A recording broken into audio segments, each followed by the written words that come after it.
we're talking virtual cards. Shopping online has always come with risks, especially when it comes to fraud.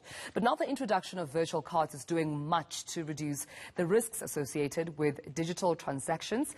Money Matters personal finance columnist Maya Fisher-French joins me now to discuss this. And Maya, good morning to you and good to have you. What are virtual cards? I mean, this is the first time that I'm also hearing about this. I know, and I feel sometimes like the banks are just forever trying to work out how to stop fraud happening, because it's just, I don't know if you saw the latest banking ombudsman's figures, but fraud is the biggest problems banks face. And I think virtual cards is really a great way to start reducing fraud for especially online transactions. So digital cards are like your plastic card that you get, except they're created digitally and they sit on your app. And they generate, obviously, you're given a card number, just like you would with a credit card. You know, you've got the card number, you've got a CVV number that you would input online. But for example, in the case of FNB, that CVV number, they just update every hour. So it's almost impossible for somebody to get hold of your credit card and be able to spend, or your main account, because you can even link the card to your current account and spend all the money.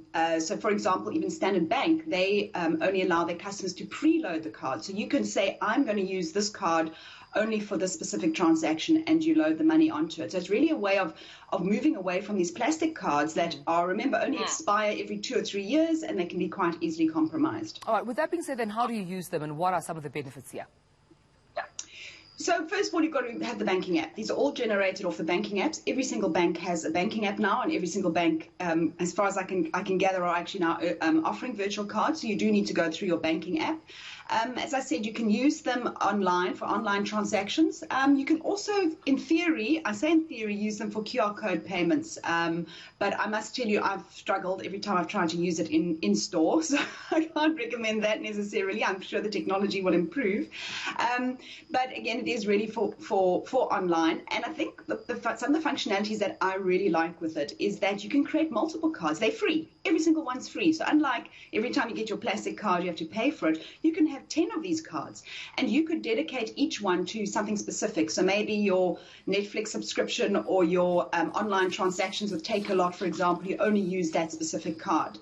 So it does really also help you, I think, manage money. And I think even Standard Bank has created it for their Forex. So their Shift app allows you to have a Forex card as well. So I think this, to me, really is the way of the future. It's protected. Your banking apps are protected with biometrics. It's a lot more secure. And I think we all need to go onto our banking apps and start learning to play with this. All right, Maya, that's where we leave it. Thank you so much for this plug. Personal finance columnist Maya Fisher-French.